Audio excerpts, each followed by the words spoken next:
Yo, what up? This is Kohai. You're listening to Cabbages, the hip hop podcast. Stay tuned, guys.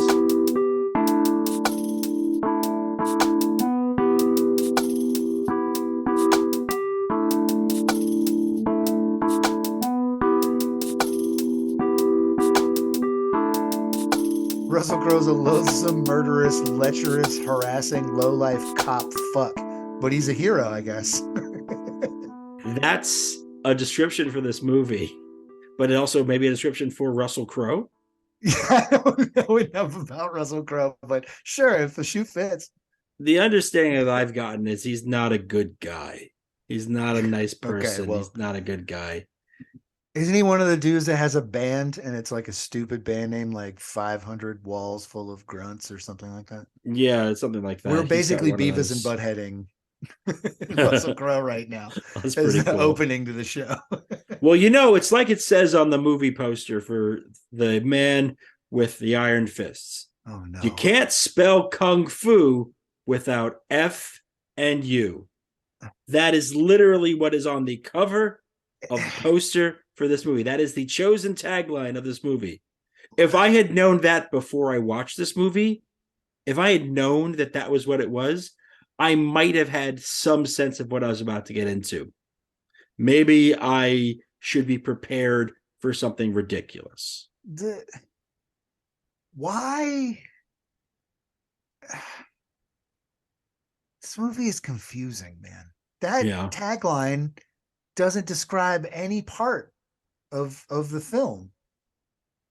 There's like, I guess there's vengeance involved, but it's very like honor driven and familial. Yeah.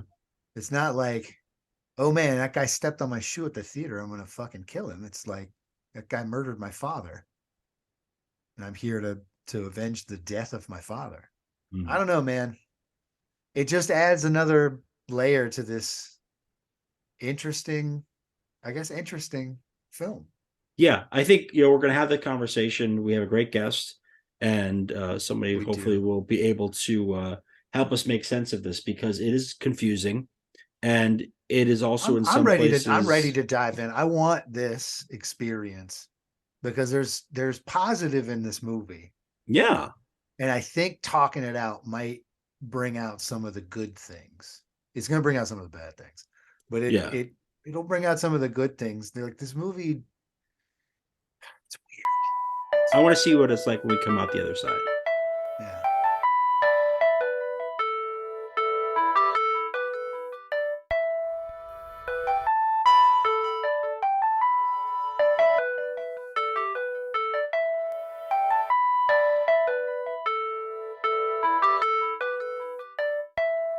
Just that one pull off of the one hitter. Just like, I haven't smoked in days, and it's just.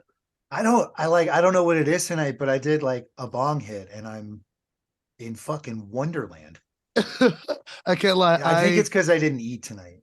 Yeah, I rolled up a blunt for this podcast and I went downstairs and Fatboi and 89 are in the living room and 89 is already smoking a blunt. So I was like, do I pre-smoke a blunt to the blunt that I already have? Yes. Mm-hmm. So yeah. Oh man, that made me cough just thinking about it. These are the questions we have on this show.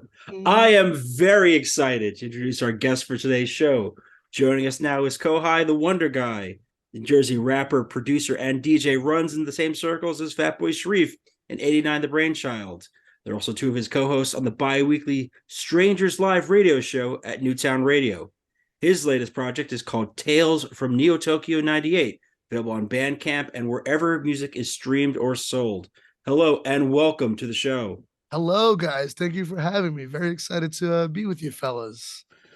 Pleasure's all ours, pal. It's a pleasure, man. Obviously, we see you out in the world. We end up seeing each other at the same shows. It's true. And all the time.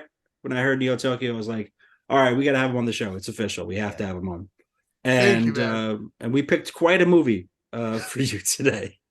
Boy, did we pick a film. We picked the hell out of this film. Oh, this is a pick. So before we get into the details of this movie, because there is maybe a lot to discuss or nothing to discuss, depending on your perspective on this movie.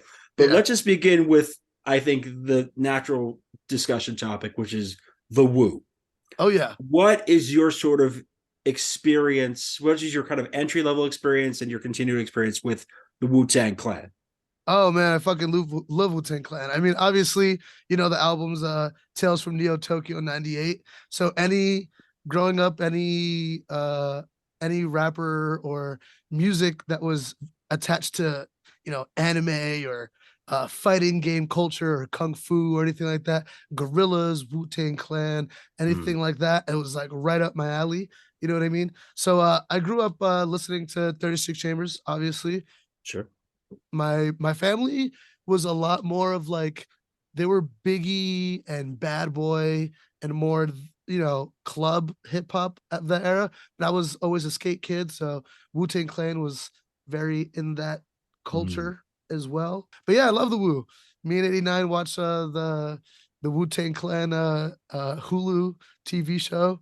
American Saga. Regardless of how good or bad you think it is good entertainment.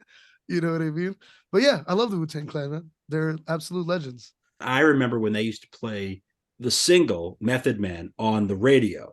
Yeah. And that's where I first heard it and became obsessed and taped it off of the radio onto my, little boombox. And I just like kept playing it as being like, I wanted to learn the names of everybody in the group. Absolutely. I wanted to learn the verses. And then like, I was like with my cousins, we would listen to we had it on cassette. We listened to the tape and you listen to like, Torture, and you listen to obviously you listen to like to Cream, you listen to all these great, amazing, iconic songs. Yeah. And then I became an absolute devotee of the solo projects that came out from there. Oh, of course. I mean, I think Ghostface's Supreme Clientele is Supreme maybe Clientele, the greatest man. rap album of all time. Like to me, it's just that. And influential. Agreed. For many years going forward, extremely influential. Huge. Yeah, we're running on the same page here. I love this question. It's one of my favorite questions. It's one I've answered many times before. So I am rehearsed in saying that rehearsed. the Wu-Tang Clan changed my head shape. Yeah.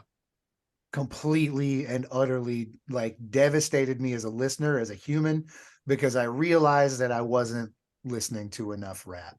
Straight up and down. I had no clue. I mean, I lived in Havelock, North Carolina. It's the middle of nowhere. Yeah. And like the introduction of the Wu-Tang Clan came under such insane circumstances. Oh yeah. That like my sister worked at a mall.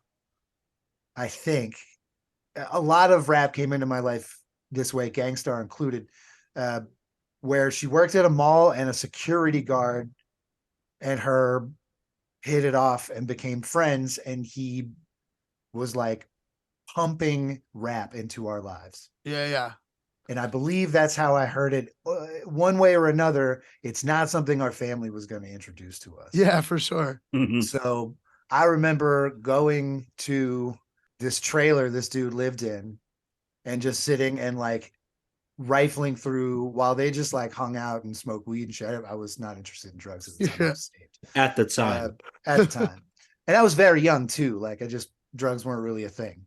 Yeah. So I just sat there and like piled through these CDs of New York rap and was like, I want to go back. And she was like, I'm probably not going to hang out there all that often, man. You're like, no, but but it's, get there. what you can. Yeah. But it was like the introduction of it was just like broke my brain open, and I am a different human being because of it. I feel like very, very similarly, like that introduction to me, that pipeline for me was like the Tony Hawk Pro Skater games. You know sure. I mean? Like anything that sounded similar, because my family wasn't going out and buying me CDs and stuff. Like I had what I had, and that was cool. I wasn't a big asking type of guy, but I heard Deltron and I was like, I don't know who that is, but I know I liked that. And you'd hear Raekwon or Method Man's voice on a song, and I'm like, I don't know who that is, or Method Man and Mary J. Blige was got a million plays on Hot 97 growing up, and I'm like, wait, that guy's in Wu-Tang Clan, and then you go, wait, that guy's in Wu-Tang Clan, and you finally find out it's 9 guys who are all into kung fu and from Staten Island, and you're like, wait a second, and I think Ice-T summed it up so beautifully. He was on some like VH1 talk over the video show. Yeah. Yep. And he like, they're showing Wu-Tang, and he was like, man, the first time I ever heard Wu-Tang, first thing I thought was, there's 9 of them. There's 9. All of them can rap. What the fuck? Come on. Ice Tuesdays, subscribe. Yeah. Subscribe. But the thing that got to me was like, obviously those first 3 Wu-Tang Clan albums and a lot of those solo projects, you get this sort of understanding of 70s exploitation film. Yeah. The sort of the martial arts stuff in particular. Right. Well, terms like chop sake, if you will, which were like the way they describe these things. And these young men became fixated on this, and RZA built a sonic world around this. The samples 100%. on Liquid Swords. Mm-hmm. We would sit in the car and be like, we didn't know what these movies were from. We didn't have references to it. Right. By this point, it's the 90s. I am not going to these theaters and seeing these 70s movies that, some of these folks did in the 70s and 80s. Like, I don't have access to some of this stuff, but I'm fascinated by what it is. Right. 100%. And that's sort of where like my beginning, truly the beginning of my having any exposure to sort of kung fu movies or martial arts in films starts with the Wu-Tang Clan before I even see movie 1. Right. I mean, and look at what kind of crossover that is. You know what I mean? A rap group from New York can open the doors to exploitation kung fu movies. You know what I mean? Like what a crazy. There's so many wild connections, and we're not the first people to understand this. But like, there's so many wild connections from this like deep reading and deep studying of what they did, their art. For sure. To like how I learned what the 5 percenters were, like more religious underunderstanding because of this group. Like Wu-Tang is definitely an onion of a group. It's a very layered situation. There's like tennis references getting laced in, and then Transformers, and like it's just wild. It's Ezra Pound at the time. Like there's just reference on top of reference before you just don't know even what the hell they're talking about half the time. So Kohai comes from, I actually taught karate for many, many years. And I'm a 2nd degree black belt martial artist, whatever. That was the before music life, right? So growing up, listening to music and doing martial arts, anytime any type of martial art is mentioned, I'm very like, ooh, what are you guys talking about? And for the longest time, even though I'm a big like martial art movie aficionado, whatever, I always thought that like the stuff that Wu-Tang was coming up with was like original stuff. And then I got older, like, high school, whatever. I was like, what are the 36 chamber? And I was like, wait, you guys just lifted that straight up. 100% the Shaolin styles just lifted. I'm like, hell yeah. I love that shit. Like you just picked it up and you're like, no, we like that. We're just gonna use it. That's awesome.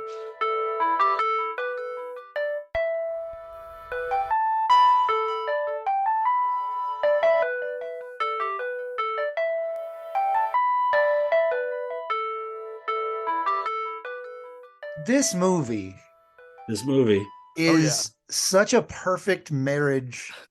Like, I've never in my life seen something written on paper that wasn't more incredible to me. Like, oh, it's going to be hyper violent, sort of like taking on like an American take on kung fu movies. Right. Boy, I wish that like Quentin Tarantino would get involved in some way. He's really good. Oh, cool. He produced it. He is involved. Wow. What do you know? Like if there was going to be like a rapper in the world that covered this subject, I don't know, maybe it would be RZA. Boom. Nailed it. Written, directed, acted, narrated, everything is there. They got like some like honestly, kung fu artists to be in this film. Everything about it is perfect except watching it. Yeah, where did we go wrong? It's not perfect at all. No, it's not. It's an imperfect piece of art. And I don't like, I'm just going to start by saying I don't want to come in here and besmirch the good name of the Razor. I love. Oh RZA. no, of course not. I love RZA, and I love what he We love you, tried to do. Rakim. Of For course. real. I was talking to Fatboi about this movie for about 5 seconds before I came up here, and he already was like, "Man, that's RZA, bro. You gotta respect what he do." I was like, to. "Yo, that movie." No. I have respect, but I have Insane, though. questions too. I was writing some notes while I was watching it, and the number one note that I wrote over and over again is blank, blank, blank is insane. So and so. Yeah. This is Is insane. insane. Oh, is no, this? totally.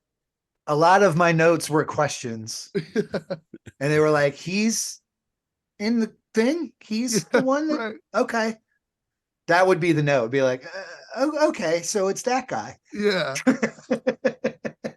We always try to watch the movie twice when we do this show. Okay. That's usually how Jeff and I get on these things. We watch the first one and it's usually just like, huh? And the second time we're prepared for a bit more. And I did I basically had like double the amount of edibles that I usually have when I watch a movie. And this was the wrong movie to do that. Like I went to space. Oh, yeah. It was incredible. I can't imagine. Like I was pretty high and very confused. I cannot imagine how confused you were. It was Very incredible. Nothing made sense. You blink and then they were cutting the man's arms off, and you're like, This huh? movie is Right. breakneck speed. So The pacing is non-existent. There's, So I guess, full on is a pace. I it don't know. started. I was watching it yesterday, and I watched a little bit of it again today. And it started, and I was like, "Wait, okay." So there's a Wu-Tang song playing in the background, but there's also like a kung fu movie score playing at the exact same time. Yes. And in my head, I was like, "Is my Spotify still playing?" So I checked, and I'm like, "No." So I played the scene back, and I was like, "Wait a second, is this what this whole movie's gonna be?" It's like weird, like here's like classic Wu-Tang, but with a score on top of it, which is already disorienting, right? Right. And then the sound mix is super But then weird. it never happens again. Yeah. We get like very, very precious little Wu-Tang material. And then the from rest then of it on. is just We get beautiful Shame times. right away. Yeah. And then they're like, I hope you enjoyed that. That's all It's the ones. over. That's all the money we had the license for. So That's we're gonna it. use that one. For my own music. This is all the money. Right. This is for my own music. It's bizarre because like that's the choice to open it. As a fan, I get excited, and I'm watching this like incredible, I was absolutely over the moon. This incredible fight scene that's happening in this back room. You're watching it, and it's sort of because you don't know what you're getting into. You just immediately assume this is ephemera. You're going to watch a fight happen, but none of this is consequential to the actual storyline of the 100%. Movie. But you're just seeing some badasses fight, and probably those people will show up later, and this is pretty cool. For sure. And then it turns out like, oh, this is like the crux of this entire film. The death of Gold Lion was happening. The death of Gold Lion sparks all of this. This struggle for power, this violent takeover. Right. I did make a comment that it's hilarious that the lineage goes Gold Lion, Silver Lion, Bronze Lion, and Zen Yi. They just dropped the naming convention completely. Well, they were out of Olympic medals. Yeah, they had no more medals left. So if there was a 4th place medal, then I bet it would be there. But, I had the exact same thought though. I was like, okay, so this guy dies, whatever. We'll get to see what the fighting looks like in this movie, I guess. And then they cut right back, and they're like, yeah, no, this is the leader of the main clan, one of the main clans in the movie. Suddenly. Yeah, the concurrently running storylines is part of what makes this film disorienting. Absolutely. There is what's happening with the lions. There's what's happening with Thaddeus. RZA, with Thaddeus, the blacksmith. I remember his name. Thaddeus, the blacksmith. Right. Is that what's going on with him? Right. Then there's the Russell Crowe storyline, and then these things get intertwined. Yeah. And there's a lot of backstory that is replayed as whole scenes of the movie too. Yes. And that's a mention. So now we're going to introduce another movie inside the movie, and you're like, I'm having enough trouble with the first one. I don't know if we need. I feel like he was trying to do the Tarantino thing, especially the fact that Tarantino was there. But it's just like, that is not an easy thing to do. Pulp Fictioning a movie is not easy. Pulp Fictioning a movie is difficult. You know, to tie all these storylines together to make us care about all three simultaneously. You know what I mean?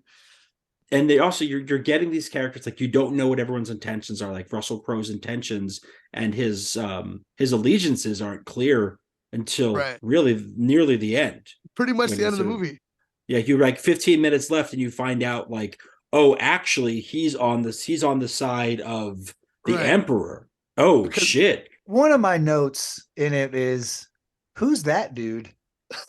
I actually didn't know who. 2 times I watched it and I was like, they've revealed this guy. They've been keeping him under wraps the whole time. And it was like, oh, it's one of those dudes' barbers or something. This person has been wildly irrelevant to the story. I like the comment before that like you're following these 3 storylines, but most of the Russell Crowe storyline is just him in a brothel smoking opium and having sex with women. That's having like freaky sex. He like tries to drown himself while going down on someone. It's a real treat. Yeah. This is like 12 years after Gladiator. Like, he is on the decline in terms of his popularity. Absolutely. In terms of his viability as a lead in a movie. Yeah. His general likability as a human being is going down. And he comes in and plays like this character who comes across as creepy, gross, first needlessly and violent. Is the hero of this particular tale. If this movie was not called The Man with the Iron Fist, this would be called Jackknife, English Pervert. Yeah, Jackknife. British Pervert would be, that's a good, I'm going to call that as a punk band name. Yeah. I just want to go over the timeline we get with our friend Russell Crowe. Let's hear it, man. He enters the movie, orders a madam to give her the finest room, picks out 3 sex workers. Yep. And then the third one is like, oh, I'm, someone else has paid for my time. So he picks a fight and then disembowels the man in front of everyone. With his gun knife. A really impassioned speech. Gun knife. And he yells, "I am Mr. Knife." Like, what? That's the first 3.5 minutes of this character. Is that? That's can't what we're getting. That when he said, "My name is Mr. Knife," that was the moment where I was like, maybe this movie can win me back. That's a cool name. I like Mr. Knife so far. This is fun. I'm having a good time. And then everyone like in the room like clapped and cheered for him. And I'm like, they were like pumped to see this dude get disemboweled. Yeah, I was like, oh, okay, never mind. This movie is insane. Never mind. Maybe that guy was a jerk. Maybe a little backstory on the giant man he disemboweled. What was his name? His name was like Evil Hippo. A second's revocation. Yeah. Evil Hippo or something. I thought that he was gonna be looked like King Hippo. When he was doing his speech, I was like, oh, cool. He's like the sadistic, crazy guy that everyone's gonna be like, they're gonna run. Nope. Everyone was just like, okay, cool. Here's even more prostitutes. Have fun. Enjoy. We can't wait to serve you. We can't wait to serve you. It's just like, wow. I mean, like that's that's definitely a 5-star hotel experience, no question. Like a harasser wrote this movie. RZA wrote this movie with Eli Roth, who wrote Hostel, of course, Cabin Fever, of course, and he did I think he did what the Thanksgiving short in Tarantino's Grindhouse. Yeah, business. So he writes some insane stuff. There's a line that what was it? I think when the werewolves, he was like making the weapons for the werewolves at some point. The wolves, yes. And he goes, I was making weapons for the wolves while they were dancing. Every dog has their night. I was like, RZA, dude, don't do that. He made the bracelet for his woman, and she was like, why 25? And he was like, because the earth is 25,000 kilometers in diameter. And that was the whole line. That was the line. Like, what's going on here? All right, that's a skip ahead log. But actually, I want to go back to that script. But I want to go back to the script because here's the thing. It's like RZA has no good lines in the entire movie. None. 0 good lines. For the movie he wrote, directed, and ostensibly stars in, all the good lines go to Russell Crowe and Lucy Liu. The only 2 people. The real star of the movie, Lucy Liu, who's not bad at anything. I wanted to see so much more of her in this movie. Yeah, for sure. That reveal in the 3rd act of this is now our turn for our power play, ladies. You're like, all right, here we go. This is an issue in the film where ideas or like concepts of what the characters are introduced very quickly as a kind of by the way. 100%. They're Like, like, oh, all this right, blacksmith, by the way, yeah, has an extensive background in kung fu training. because Has trained with two of the great masters of the forms. the way movies are usually set up is that, like, you know, they drop you some information and give you little bits of exposition. We get that, like, we get that kung fu scene and that escaped slave stuff early. Then we know why this guy is narrating the film, is in the film a lot, seems to just like kind of randomly insert himself into a gigantically fucked up situation. Right. For the reason of like, I did my job and some people died. Yeah. It's really weird. Yeah, no, he's a very strange character. And then right at the like sort of like right before we need to get on with this Iron Fist stuff, they're like, oh, by the way, he's great kung fu. He's great. By the way, this is just going to be very, very convenient now. It's going to be very necessary in about 5 minutes. So by the way, Lucy Liu has a wild, large army of sex workers that are incredibly trained, athletic kung fu masters. No, yeah, she's a leader of Black Widows. She has her own Black Widows. Don't worry. We'll just drop that. Like, you should have already known that, obviously. There was a moment like at the very beginning of the third act where you kind of see all the pieces on the board kind of start to get in play. Sure. You're like, oh, this guy versus that guy and this squad versus that. I understand what's happening. But then the thought comes into your mind like, well, wait, when did any of this get set up? You know what I mean? Yeah. Like, I see that this is what's happening, but I don't know. This movie. I don't know when you told me that this was going to happen. Yeah. You know, it's just happening suddenly. There's no foreshadowing that happens in this film. Nothing is foreshadowed ever. At all. It just happens. And if they need to explain it, they show it to you right before. Okay, so that's why this has to happen like right here, so you can see why that is. That happened right here. This is why that is. And then it's just like, oh, okay. Again, that just leads to sort of this schizophrenia of like, I'm getting this data and now it applies right away, as opposed to like they could have made versions. And I don't know which version of the movie you watched. I watched the unrated version, which is like another 15 minutes of movie. Oh, I don't think I saw that version. The one I saw was like an hour 47 or something like that. No, that's what you saw. You saw the unrated. There's cool. There's an hour 35, I think. That's the theatrical version. Oh, and nice. Jeff, I think you watched that one, yeah? That's what I watched, and I'm baffled. I'm baffled that there could be more and that you guys are still confused. The addition of more scenes and more information, I can tell you, do not add clarity to the situation. I'm couldn't still imagine baffled. So. Right, I'm 100% gonna watch 2 tonight. I need to know. There's a sequel? Oh yeah. There is a sequel. Oh yeah. It too has an unrated 2. Do people reprise their roles? Like, is there Russell Crowe in this? I don't know yet. I know Riz is back in it, and I think there may be some others. I've read the premise. I mean, did you? I mean, jumping ahead, but did you saw the unrated version? Did you watch the full credit sequence all the way to the end? I don't think I did actually. What? Because did I miss some stuff? You did, which apparently is not in the theatrical version.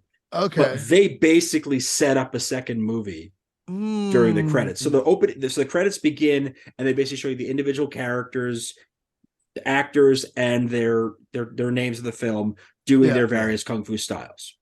Then you get straight credits for a while, and at some point you start getting this continuing story, and that's where it gets weird. I mean, it's been weird so far. Yeah, that's where it gets weird. So you meet up with Zen. You meet up with Zen Yi's woman, Shishi. Yeah. You meet up with her, and she's writing a note telling him she knows he's avenging his father, and she hopes to see him soon. And she attaches this note to a bird, and that bird is sent off to send a message. When is this movie supposed to be from? No. As the bird takes off into the sky and moves out across the sky, you've not seen any of this, right? I have not seen this. This is news to both of us. The bird is shot at, of course, and falls to the ground. Oh. Then suddenly, it's just a letter to her husband. What the hell? A giant bird man comes and takes the letter from the bird who has fallen. What? Is it the Bird Clan? the Bird Clan Of show course. up, Of and course. they kidnap Shishi and Of put her course. in a giant bird cage. Oh my God. I feel like we know very little. Oh. And then Zen Yi goes back to Jungle Village to recruit Thaddeus to help him fight the Bird Clan and get his girl back. That must be the sequel. That must be the sequel. We gotta get the boys back together, you know? There's no way to know.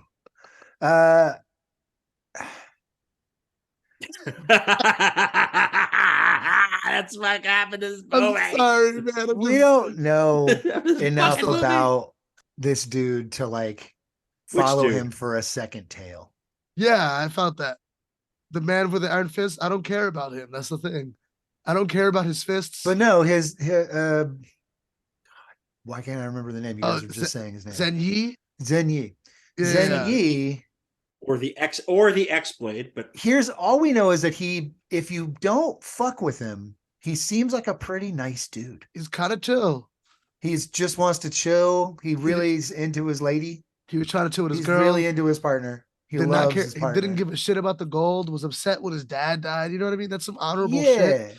Yeah. He seems like he's got some honor rolling around in there, despite being from a family that seems to be a little honorless. I mean, they're lions. No offense meant. Lions end up eating their pride, you know what I mean? Eventually. Yeah. Or whatever the fuck. We've all seen The Lion King. We know, that family don't mean shit. Come on. Doesn't mean a fucking thing. I want to talk about the speeches in this film. Yeah, let's do it. I want to talk about the speeches because the speeches in this film, like if I were in a locker room or in a war situation and any of the people that stood before me gave the speeches they gave, I would turncoat. I would become an immediate turncoat. You know what? This is a terrible. Like, you know what? I'm going to the other side. I don't want to die because you think the 48 laws of power are real. Yeah. Like so each person that gives a speech in this gives a law. Basically from 48 laws of power, and it is awful. Lucy Liu's speech is basically, what's up, guys? Power is weird, right? And men, right? And anyway, let's fucking go. They're like, fuck yeah, let's do it. Let's fucking kill these dudes. I've never been less motivated in my life. It was so weird to see those speeches, but like I think the most inappropriate speech at the most inappropriate time in this film is when Jackknife and Poison Dagger are in their final battle, and Jackknife has cleverly snared Poison Dagger, who is now being slowly ground towards his death because time moves inexorably forward. That's what he says. But then Poison Dagger proceeds to insult Russell Crowe's opium usage. Right. And what does Russell Crowe say? In his dying breath. And Russell Crowe says he prepares a defense of opium. Perfect. And he says it is a benefit and a solace. Come on. To the hardworking Chinese. And the occasional Englishman. Come on, man. Everyone likes to get a little high sometimes. He drops that was amazing. Some very weird slurs in this jam. You think? And then the dude who's rolling to his death because there's a dog eating joke in there. Yeah. Yes, it'll make your dog's taste better. That's like a little. It's subtle. It's understated, but it is 100% a hard dig at the Chinese. You know, as hilarious as this movie is, I could find a Chinese person finding the entire movie insulting, to be completely honest with you. Oh, 100%. Like because there's something hilarious to me about the Wolf Clan, the Lion Clan. Sure. Now I heard of the Bird Clan. It's just so like, just like, dude, that's not. We gotta be a little more. You know what I mean? Like they weren't just like naming things after. Not a lot of depth to the naming of things: bronze, silver, and gold. And that's what I'm saying. Everything's tied to. Yeah. That's why thinking about RZA writing it is just so like, buddy, this is not. But this is where, like you were talking before about discovering how many of those references were not original in this music. It's like he's just drilling from other movies. He's just pulling from other movies. I'm in no way an expert or a scholar on these films, but it's like he's even ripping off Kill Bill by having this be set in that brothel, having be set in a hotel. I wouldn't call it Kill Bill light because I don't think it deserves not light. that. It's like Kill Bill like ultra. It's like an ultra light version. It's just like this is. I see where the influences you're taking are from, but you're not doing them any type of justice or service in this movie. It just felt like so. It's like kind of a early chat GPT version of a kung fu movie. Yes, exactly. AI, like the ideas are coming out. Yeah, it's the ideas are there, and if you know the background, a lot of this movie relies on you being someone who's into kung fu. 100%. Looking past the surface level stuff and just kind of looking, trying to look at just like the actual crux of the movie. But if you're somebody who doesn't like it, I don't think it's gonna hit really. With people, American people in general, the vast majority aren't going to watch things that are, un-American. Yeah. Or like appeal to the sensibility. It's not like kung fu is awesome and it's huge, but it's not like cleaning up the box office. Yeah. So you're asking a large audience to come in with like a lot of prior knowledge. And I don't think it was there. I think I've read some reviews here and there. Basically, they were like, who is in charge? Who's talking? Who's take me to something that makes sense. Right. A lot of them were. And I found that to be like, I just think that they don't understand the lexicon. Mm-hmm. Like they hadn't seen 20, 30 like kung fu films like I have, or my roommate who like has watched 1 billion kung fu movies is like a fucking expert on it. Right. We can come into that thing with expectations, be like, oh yeah, caring a whole lot about dialogue isn't really the jam. Yeah. In kung for fu. Sure. This is about the fighting. And to be fair to this movie, the fighting when it happened was fucking exquisite. Yeah, it was pretty cool. It was beautifully filmed. Yeah. It paid beautiful homage to the films that he loved. This was what they were there to do. Just the blood spurts. The blood spurts alone. Yeah. The very first one in the movie when he rips the arms off. Yes. Was the moment where you're like, oh, it's one of these movies. Cool. Right. We're here. We're gonna be violent. I know where we are with this movie. Yeah. We get a face chopped off pretty much immediately. And I also I think I wrote down it was like 3 minutes and 30 seconds of the film. This guy goes to chop a neck and goes through the cheek, and you're like, oh, okay. Right. Here we go. I also think someone's throat gets ripped off at one point. Yeah, there's one point someone gets throat ripped out. That happens. There's a scene in that beginning scene. Go ahead. There's that beginning fight scene that happens where someone gets thrown outside and then is devoured by wolves. Oh, right.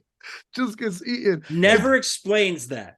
But these are they're just torn apart. Maybe it was just to symbolize that that's the Wolf Clan. Maybe it's the Wolf Clan. I also don't know are actually in the movie all that much. Yeah, the Wolf Clan seemed way more important in those first 2 acts. Maybe the first so act. much. And then we just never they were like getting a bunch of weapons and getting ready for war, and they were mentioned in war talk. Dudes would have war talk and be like, oh, we gotta like fight the Wolf Clan. And then they didn't. Also, that's it. I know. Just didn't. I'm not looking at my notes, but I know one of my notes just had to comment on all of the Lion Clan's hair in this movie was right. Oh yeah, like actual lion manes was incredible. I was like, wow. Silver had a hard Prince thing going on, and I wasn't mad about it. He was Prince. He was literally He was looking at himself in the mirror at one point. His Prince in black instead of purple. Yeah. I've like really a Raiders version of Prince. I sincerely feel like this movie could have used taking itself a little less seriously, like it did in moments like that, to make it seem more of like a, hey, we're all in on this joke of, this is kind of a cheeky, goofy version of this movie. Albeit possibly, like he was great comic relief, even if it was unintentional. Right. So albeit unintentional, that dude was a lot of fun. He laughed at the end of everything he said. He'd go, right. At some point, I was like, are you ADRing your lines this right like now? Or are pompous, you shitty laugh at the end of everything he said. Yeah. Like any statement he made. At one point, Silver Lion puts on sunglasses. Right. And I stopped. My brain broke in that moment. I said, It broke. What year is this? Come on, What man. year That is brings this us to the movie? question of the night. When is this movie? When is this I have movie? a real theory. When is Kohai, this do you have movie? before Jeff, what are your theory? Kohai, when is this movie? Because I am completely baffled. Is When this is supposed this to movie? take place? Right, When because is this there's movie? there's like electricity and like opium and like Mr. Tattoos. Mr. Knife has the gun knife The when he knife gun? shoots it at the end.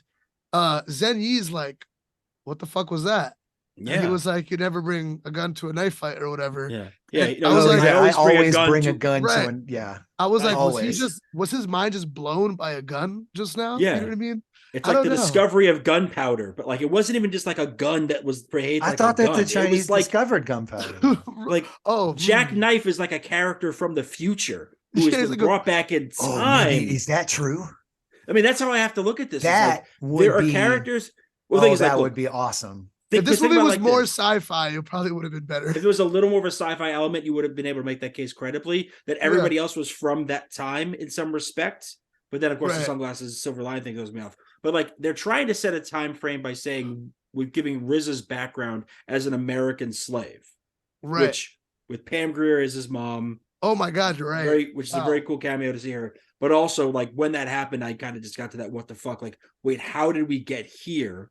And then Right. we go from the emancipated slave narrative to being just washing ashore In a shipwreck. on a Yeah, shipwreck. He was in a shipwreck. So And is and this the like only discovered survivor of by- the shipwreck. is this Civil War era movie? So like it must So be here's that, right? here's the deal. That's my theory. Is Okay. that this is 18? It has to be before This is the pre-World War One. Emancipation Proclamation. Oh yeah. Yeah, You know what I'm saying? Because he Okay. got a note from his Right. doctor Yeah. to say that he's free. Right. Yeah. Fucked up. So he like gets this note from his master. Yeah. Moving forward, gets beat up by some dudes, and Yeah. the note is rendered worthless. But then he so murders this one has of to them be Right. pre-Civil War. accidentally, but Yeah, this has got to be pre-Civil War. So like So- 1855-ish, and then you Yeah, get 30 because- years ahead. So And then you see guns Mr. because he's like existed. 30 years old, right? And then you see Mr. Knife's like regalia at the end. He's wearing Yes, like right. general, like looking like he's from the Civil War, like Yeah. right, maybe pre-Civil War. Right. Yeah. Yeah. I don't know, it's like weird. I kept looking for like stars and bars on the guy for some reason, even though he has a I'll tell you British what. accent. I guarantee you that Rizzo was not concerned about time period continuity in this movie No, whatsoever. I think he was just like, But- "Fuck it, who cares?" I Well, think okay. a lot of it is. I think a lot of it is just that it's just magical to him. Yeah, Right. This is all magical to him. This is all wondrous and magical and incredible to him. And that child's brain, that youthful brain that exposed all this stuff, meant that it translated to, I'm going to make a film that is just trying to treat these things as magic rather than explain them to you. yeah. I Which mean, does if not I'm usually make for good movies. I think you're not wrong there. if I'm gonna make my the kung fu movie in my head that I've always wanted to make, I'm just Mhm. gonna play with action figures. You know what I Yeah. mean? I'm gonna Yeah. I'm gonna come up with the most fantastical, the astronaut is fighting the fucking cowboy, is fighting the alien, is fighting the why not? If you can Yeah, make right. that, So I'm definitely not mad at that concept. Mhm. I'm always a big fan of intentionality and execution. And I don't know how much was intentional in this movie. And I know that things weren't executed that well. So it becomes this thing of like, I like that you wanted to make this movie. I'm so glad that, and I'm glad that Tarantino was like, fuck it. Yeah, let's make a I mean, he knew it American- was.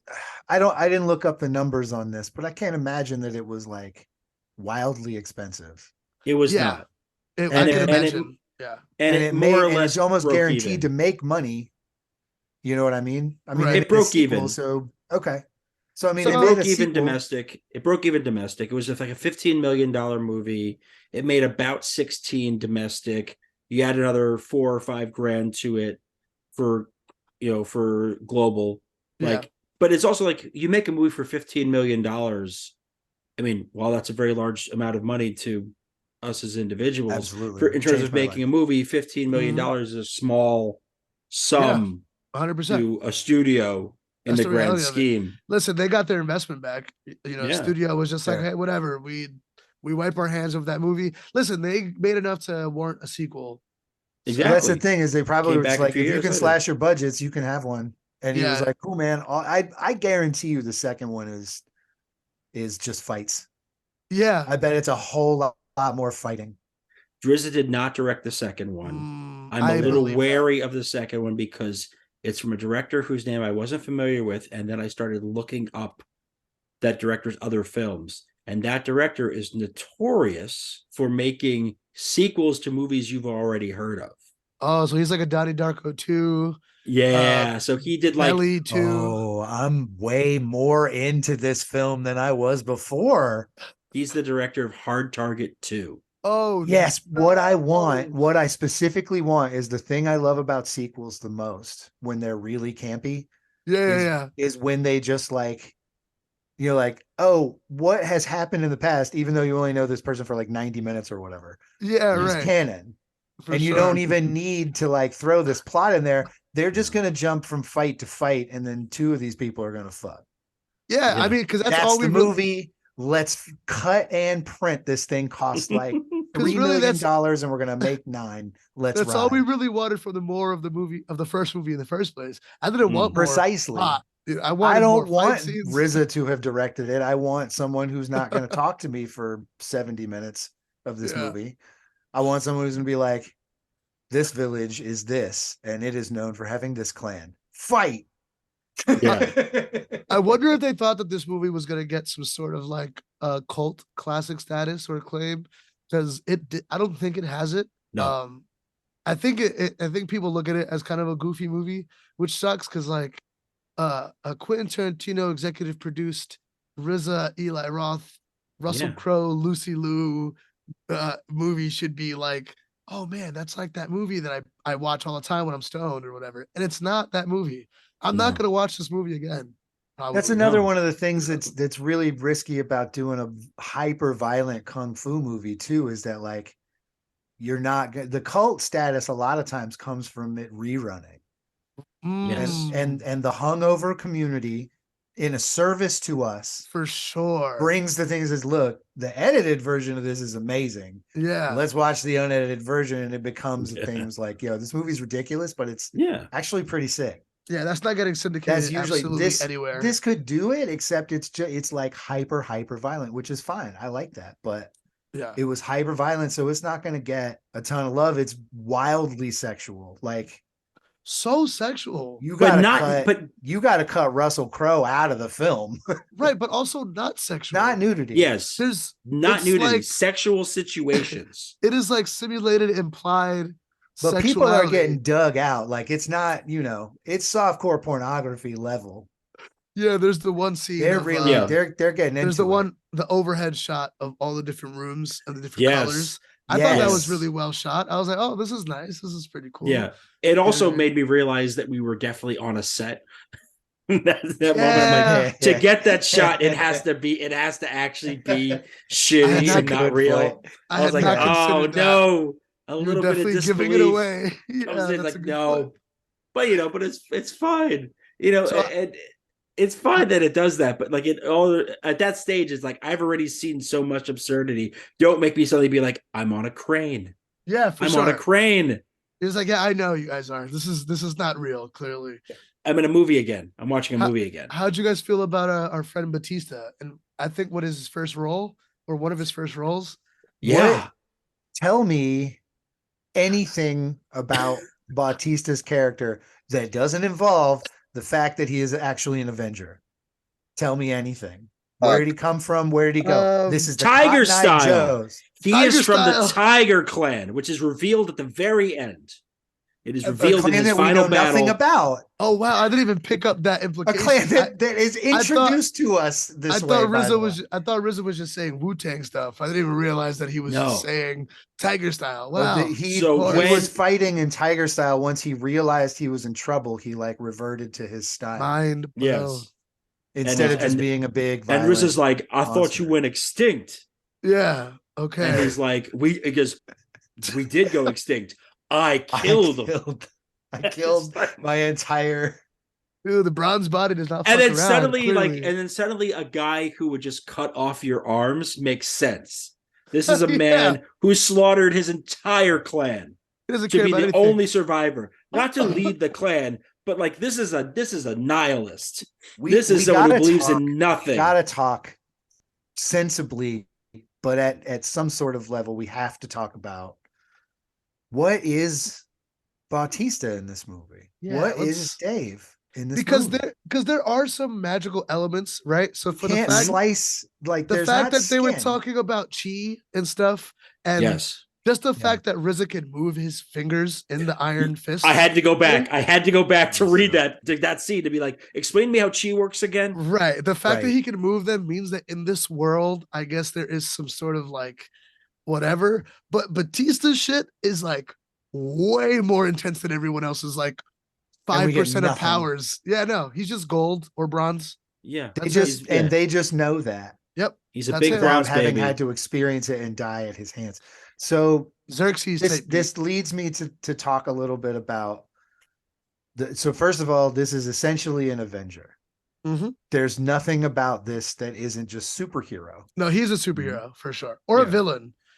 I'm not sure. But the thing about him is that like there's like a human form over this actual bronze. Was it bronze body? Yeah, he's like Colossus, right? X-Men. Right, it's sort of like that thing. Yeah, it's like a I'm not good at comic books, so that. But I was gonna ask, like, but his character name is Brass Body. Brass Body. Okay, Brass Body. So, like, where does it go? Where does it come from? He's the Cotton Eye Joe of villains. Are you going to bring up Cotton Eye Joe in every episode this season? That happens so I need to know things about, like, that dude is dope. And we'll never know because he was shattered into the fucking void realm. Yeah, he fucking got He's gone. He's out of the, like, you don't want that for more than one movie. That would be so sick. His introduction for a second, I thought he was going to be cool. He's walking around all these kids. He's picking up all the kids around the neighborhood and the village. Made sure. Yeah. This happens a lot in kung fu movies where some, like, to show that somebody's really a cool dude. Yeah, he's just doing. They like have you walk through the streets and everyone knows you and loves you, and like the kids run up and hug you. This is a thing, but like then from the moment that he leaves those kids' side, he's the worst humanoid being I've maybe ever seen in my life. He's just like, give me money and I will mash this dude into dust. Listen, bro, it's fucking Tiger style. All right, Tiger style. It's Tiger style. He's if he's the only person that can do what he's doing, I hope that he was charging a ridiculous sum. Yeah, for sure. Well, he clearly, I mean, if you're trying to, as I've attempted to sort of reconstruct the whys of this film from the ashes of this movie, it's like he clearly is somebody who had the level of control over his chi that the abbot was trying to impart on Thaddeus and to teach his followers. So like that was an example. The fact that his skin could defensively turn to metal, or that he could turn that on, was a reflection of his chi, which is why in that pivotal scene, the only way that Thaddeus beats him is by recognizing that his power is the chi and remembering back to the points of where on the body. Hit those chi points, which is also very classic kung fu, very classic martial arts. I gotta hit coming you to the realization that your master is right all along, and that you were straying from the path. That's why all of this was so fucked up. Why all your family got fucked up, because you were not aligning yourself with the chi, my man. Yeah. You never were. And I also like how we did see a little bit of Thaddeus's backstory of like, yo, he could kick some ass, but what he did have the iron fists, it was the equivalent of just like swinging his arms around wildly and hitting people in the face with them, which I'm like, I mean, yeah, that's what that would be. You have giant iron gauntlets with spikes on them. I guess you don't have to really be that precise or have much finesse. It's just giant clubs. I was going to bring this up because I was going to ask about styles and how we felt about the styles in this film. Yeah. But his style was basically just like have so many knives Yeah. that no one can get a move in without 3 knives in them, man. Yeah. I think one of the That was notes I the wrote whole down thing. That's his was whole style. Zenyi's armor is very Shredder reminiscent. Yeah. It's gonna be Oh, Ninja yeah. Turtles. Yes. You know, the guy walked up to him to try to throw the knife at him, and his spikes got him in the shoulder. I was like, oh shit. That Yes. stuff was awesome in the movie. That's the Yeah. great imaginative. The fighting is stuff. so cool. And honestly, like, as I make fun, but it was a really cool looking, well designed costume and Oh like yeah, for and sure. gimmick, and like it was very good. Yeah, And yeah. like the very Yeah. beginning scene where he goes to kick the dude in the head, and he just stops his foot, and a gigantic machete goes through the dude's head. Right. It's Yeah. Yes. just a fantastic shot and scene. Like, he could get information out of that dude that would really help him and maybe save some lives. Nah, He's like, Yeah. you know what? Enough of this motherfucker. let's get him No. out of here. I'm not gonna put up with more weapons. I'm just gonna Just off this guy throw knives at the problem. with a Yeah. with a boot machete. Do you guys think that? Beautiful. Do you guys think that RZA is proud of this movie? Yes, I think hope it's his so. dream. I think it's his dream. Yeah. And good for him.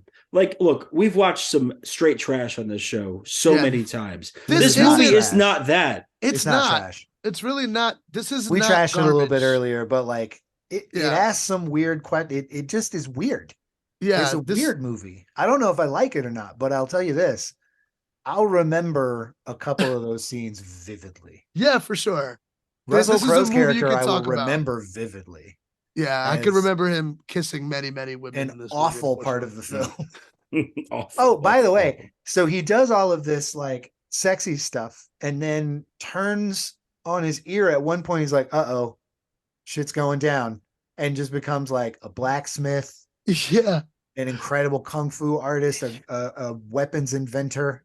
That's what I- Like he's a really malleable dude. I'm wondering what I why was he's just a joking about. colonel. that's what I was joking. Oh yeah, good point. But that's what I was Right? laughing Like, is he before. maybe he's just flippant with the They upper could have showed crust us of the so military. much cool backstory about this awesome character, but they just showed us that he's like a degenerate for Yeah. so much of his portion of the movie. That when he's And not then- on duty, he is a vile creature. I mean, but we could all relate. Fair enough. You know what I mean? That's Cops, man. you know. Just toxicity. A lot of toxicity, man. There, it's wild. That okay. So My favorite exchange in the film is Madame Blossom, Lucy Liu, and Jackknife. Yeah. Madame Blossom says to Jackknife, "If you damage my girls," she grabs his balls and squeezes. grabs his balls. I damage your boys. That's right. And his response is, oh man. "What if I put the baby's arm inside you?" Yeah. That's fucking right. And like goes to her lips Yep. with it. Yep. Oh, he And like you No, he licks her whispers lips. that into licks her her mouth. lips. and then Yeah. and then licks like her top Licks. lip. Yeah. Yes. And then the other boy, and then the helper boy was watching. And he's like, "What are you looking at?" And I'm like, "He's looking at you two fucking weirdos right now, freaking him out." Yeah. Man. You're freaking the kids out, man. He's just trying to work at a brothel. And Yeah. you are showing him some levels of freakitude that Oh, he is not yeah. prepared for. He's not Honestly, prepared for it. The Wu-Tang has always been slightly, or not slightly, they've been pretty overtly sexual. So Oh, yeah. that doesn't really Fair. surprise me. Look, that ice RZA cream. No, this ice movie cream is being once you a- burn ice A cream bit is of a about, you're like, sex oh romp. yeah. Yeah. It does make sense that RZA was like, and I do want to lay down in a bed with a hot actress like 3 times in this movie. And they were like, Yeah. I have one more question about RZA's character. I know that we're Okay. we're hitting the limit. But Yeah. is he getting finessed? Mm.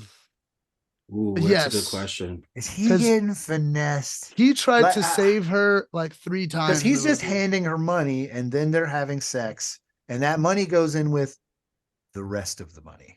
And then she goes, He has like a collection of bags of coins, a big safe full of bags of coins. and he keeps telling her, he's like, "We can leave this place." She's like, "This place isn't that bad." I'm like, "Well, I mean, if you want to be in a relationship, kind of, but word, Who you know what I mean?" It was just RZA like, is getting finessed. I don't want to say it. I want to believe her. that Who she's a among good us- person and they're going to run away. Who among us Because she hasn't does fallen take in love care with a of- stripper? Come Fair. on, you're right. There we go. Fair. There it I is. thought it's all happened. It's happened to everybody. It's there. It's the situation. There's no internet. Yeah. This is entertainment. This Maybe- brothel is actual entertainment. Maybe Thaddeus is more relatable than we thought, you know? Yeah. Maybe he's a secret simp. Who knows? We don't really know. Listen, he's a simple blacksmith. All Come we on, know is man. that he's a But my simple argument is blacksmith. that I think that the way this movie That's is what he set up starts is the that movie as. I'm just a simple blacksmith. If you I need to know. make a I'm just an weapon, unassuming dude who's trying to run away with someone who's stealing my money. by the way, Yeah. here's 20 minutes of my Kung Fu exposition. So, yes, please get that. yeah. This film, is weird. here's my argument for why he's not getting finessed is that Mm. the way this movie is written, Mhm. there would be no foreshadowing of him being betrayed by her. Because She there's would no just do it. foreshadowing in this movie. It would just happen, or she would show you overtly. And the fact that doesn't happen in this movie, that she dies in his arms That's fair. as a loved one, he never looked at it as she's going to betray him. Shouts to That's Cutting fair. Crew. She would have Yeah. definitely betrayed him before she died first. Yeah. That's a good point. Shouts to Cutting Crew. Jesus. I was like, you just dropping fucking Cutting Crew references into it. Nobody knows what that is. People barely know what this movie is.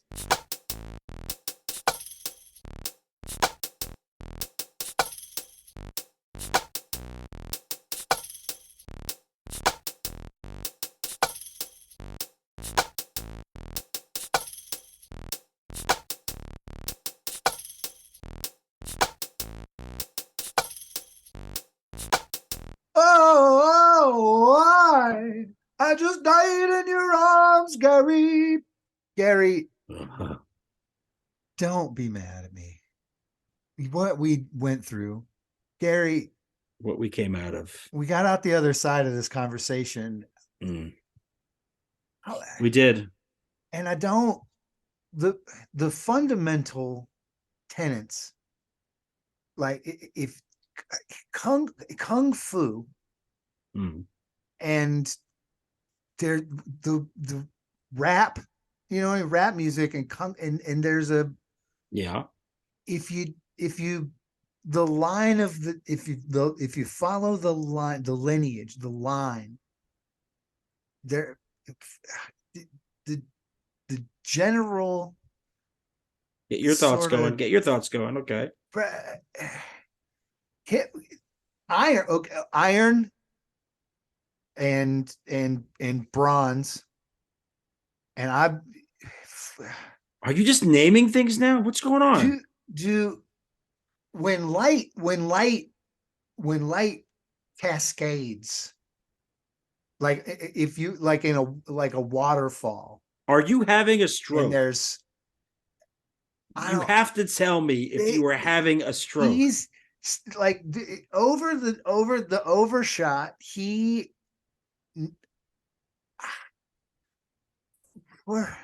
All right. I have no confidence he's going to be able to finish a thought. I'm not. Thanks for listening, They guys. made Tune in next time. what they made. Please like and subscribe. I'm going to go get this guy to a hospital. It's the Cabbages Podcast Network.